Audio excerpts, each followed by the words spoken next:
السلام علیکم ورحمۃ اللہ وبرکاتہ۔ ایک سوال جو بہت زیادہ پوچھا جاتا ہے کہ سر، مسلمان گمراہ کیسے ہو جاتے ہیں؟ کیا ان کے پاس علم نہیں ہے؟ اور مسلمانوں میں ایسے ایسے گمراہ فرقے، پھر ان کے لیڈر، اور جو مذہب کی بظاہر معلومات بھی رکھتے ہوں، تو ایسا کیسے ہوتا ہے؟ دیکھیں، یاد رکھیں، امت مسلمہ ہو یا کوئی اور لوگ ہوں، ان میں دو قسم کے گروہ ہوتے ہیں۔ ایک وہ جو علم والے ہوتے ہیں اور ایک وہ جو علم والے نہیں ہوتے۔ جن کے پاس علم نہیں ہے، ان کو راہ حق سے، راہ راست سے الگ کرنا، بھٹکانا بنسبت آسان ہوتا ہے، چونکہ ان کے پاس علم کی کمی ہوتی ہے، علم کا فقدان ہوتا ہے، لیک ہوتا ہے۔ تو نتیجتاً اگر آپ کوئی ایسی چیز جو صحیح ہو لیکن غلط انداز سے پیش کریں، تو وہ اس کی طرف جھک جاتے ہیں، وہ سمجھتے ہیں کہ ہاں شاید یہی ٹھیک ہے۔ کبھی کبھی زندگی کی منفعت، ظاہری کچھ گینز آف لائف جو ہے نا، وہ چیلنجز ان کو ہوں تو ان کے ذریعے بھی انہیں صحیح راستے سے ہٹا دیا جاتا ہے۔ اچھا، جہاں تک صاحبان علم کا تعلق ہے نا، تو اس میں بھی دو کیٹیگریز ہیں کہ آپ کے پاس کون سا علم ہے۔ دین کا علم ہے، دنیا کا علم ہے، دونوں علوم ہیں۔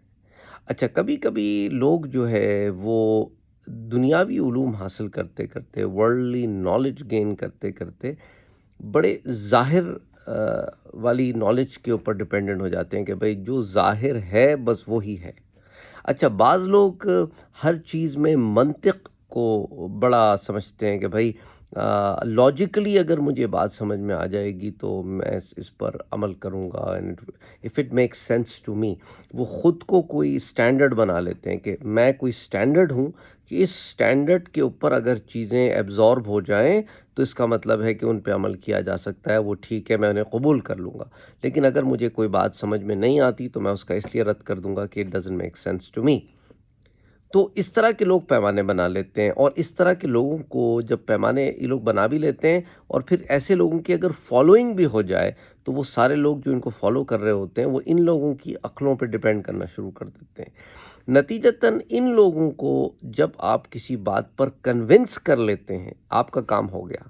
پھر آگے انہوں نے اپنے فالوورز کو وہی منطق پڑھانی ہے جو آپ نے ان کو جس پر کنونس کیا ہے۔ آپ کا نام بھی نہیں آئے گا اور آپ کا کام بھی ہو جائے گا۔ اور ایسے بہت سارے لوگوں کو over the period of time استعمال کیا گیا ہے، جنہیں عقلی طور پر قائل کیا گیا ہے، اور عقلی طور پر قائل کرنے کے بعد انہیں چھوڑ دیا گیا ہے کہ یہ جا کے دوسروں کو افیکٹ کرے۔ اچھا، ایسے لوگ ہمارے ہاں مذہبی طبقے میں بھی آتے ہیں، جنہیں آپ عام زبان میں مولوی حضرات کہتے ہیں۔ تو ان کے ساتھ بھی یہ معاملہ ہوا ہے کہ انہیں دینی میدان میں غلط انڈرسٹینڈنگز کے ساتھ صحیح دلائل دیے گئے، نتیجتاً یہ کنونس ہو گئے کہ ہاں ان چیزوں کی یہی انڈرسٹینڈنگ ہے جو ہم تک پہنچائی جا رہی ہے، ہم شاید کسی غلط انڈرسٹینڈنگ پر تھے۔ نتیجتاً انہوں نے واپس آ کے کتابیں لکھیں یا میسز کو افیکٹ کیا، اور نئی نئی چیزیں جو ہیں وہ پیدا ہوئیں، یا مین سٹریم سے لوگ الگ ہوئے۔ اس طرح کے بہت سارے معاملات ہوئے۔ اچھا، ریسنٹلی ایک ڈاکیومنٹری بھی دیکھنے کا مجھے اتفاق ہوا۔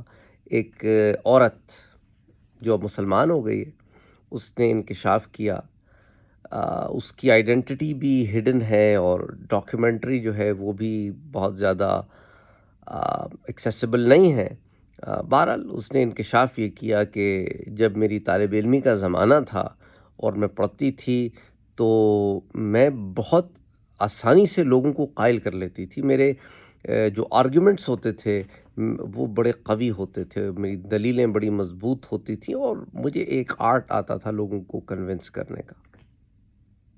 تو مجھے اس کام کے لیے اپروچ کیا گیا کہ میں نے مسلمان عورتوں میں گھسنا ہے، اور مسلمان خود کو ظاہر کرنا ہے، اور ان کو مختلف ایسی چیزوں میں الجھا کر دین سے دور کرنا ہے۔ تو اسی سلسلے میں پھر میری ٹریننگ بھی ہوئی، اور مجھے کچھ پوائنٹس دیے گئے، کچھ ہدف دیے گئے، کچھ مدعے دیے گئے، ان پر میں کام کرتی تھی۔ ان میں سے ایک تھی وومن امپاورمنٹ اور دوسری تھی فیمنزم۔ ان چیزوں کو استعمال کرتے ہوئے میں نے عورتوں کو مسلمان عورتوں کو ان پوائنٹس پہ کنونس کرنا شروع کیا، جس کے وجہ سے مسلمانوں کے معاشرے میں ایک قسم کا بگاڑ بھی پیدا ہو اور بے راہ روی بھی پیدا ہو۔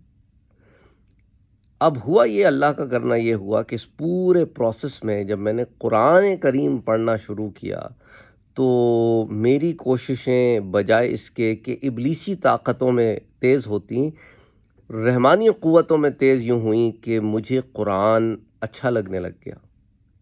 میں قرآن پڑھتی گئی اور قرآن مجھ پہ کھلتا گیا، اور بہت ساری چیزیں جب مجھ پر کھلیں تو مجھے پتہ چلا کہ جو کچھ مجھے بتایا گیا تھا اس کام پہ لگانے کے لیے وہ جھوٹ پر مبنی تھا۔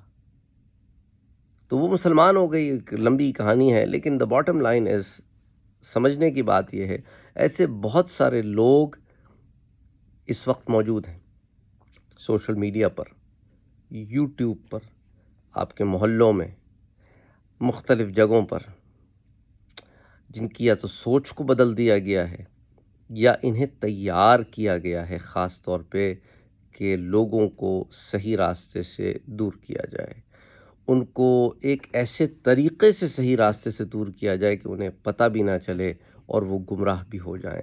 آپ نے گھر گمراہ کر دیا تو آگے مسئلہ ہی کوئی نہیں۔ اور آج کل سوشل میڈیا کے دور میں ایسی چارمنگ پرسنالٹیز کو کریٹ کرنا اور ان چارمنگ پرسنالٹیز کو اتنی لائم لائٹ دینا، کیونکہ چڑھتے سورج کی پرستش کا ایک رواج ہے، تو لوگ automatically they will fall for him اور ان کے پیچھے ایک پوری ریسرچ ٹیم ہوتی ہے جو کبھی سامنے نہیں آتی۔